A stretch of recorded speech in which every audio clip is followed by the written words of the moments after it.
নির্বাচনের আগে দেওয়া প্রতিশ্রুতি ক্ষমতায় এসেই বাস্তবায়নের উদ্যোগ নিয়েছেন প্রধানমন্ত্রী তারেক রহমান।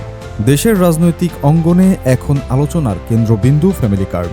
নির্বাচনী প্রচারণায় এই কর্মসূচির ঘোষণা দিয়েছিলেন বর্তমান প্রধানমন্ত্রী। শপথ নেওয়ার পর দ্বিতীয় কার্যদিবসেই ঈদের আগেই ফ্যামিলি কার্ড চালুর বিষয়ে নীতিগত সিদ্ধান্ত দিয়ে তিনি স্পষ্ট বার্তা দিয়েছেন। নির্বাচনী অঙ্গীকার শুধু বক্তব্যে সীমাবদ্ধ থাকবে না। সচিবালয়ে উচ্চ পর্যায়ের বৈঠকে এ কর্মসূচির বাস্তবায়ন কাঠামো, উপকারভোগী নির্ধারণ ও বিতরণ প্রক্রিয়া নিয়ে আলোচনা হয়েছে বলে সংশ্লিষ্ট সূত্র জানিয়েছে। রমজান মাসেই পরীক্ষামূলকভাবে কার্যক্রম শুরু করার লক্ষ্য নির্ধারণ করা হয়েছে। সরকারের পক্ষ থেকে ইঙ্গিত দেওয়া হয়েছে, প্রথম ধাপে নিম্ন আয়ের ও হতদরিদ্র পরিবারগুলো অগ্রাধিকার পাবে। পরে পর্যায়ক্রমে আরও বিস্তৃত পরিসরে নেওয়া হবে উদ্যোগটি। রাজনৈতিক বিশ্লেষকদের মতে নির্বাচনের আগে দেওয়া প্রতিশ্রুতি দ্রুত বাস্তবায়নের এই পদক্ষেপ জনমনে ইতিবাচক বার্তা দিচ্ছে।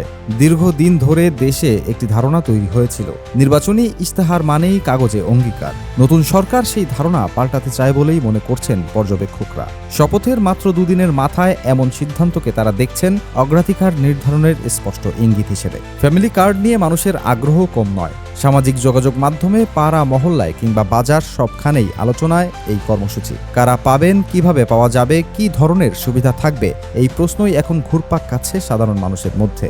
সরকারের লক্ষ্য একটি সমন্বিত পরিবার ভিত্তিক সহায়তা ব্যবস্থার মাধ্যমে সামাজিক সুরক্ষা জোরদার করা। বাস্তবায়নের বিস্তারিত কাঠামো এখনো চূড়ান্ত হয়নি, তবে দ্রুত সিদ্ধান্তে স্পষ্ট নতুন সরকার প্রতিশ্রুতি বাস্তবায়নকেই দিচ্ছে সর্বাধিক গুরুত্ব।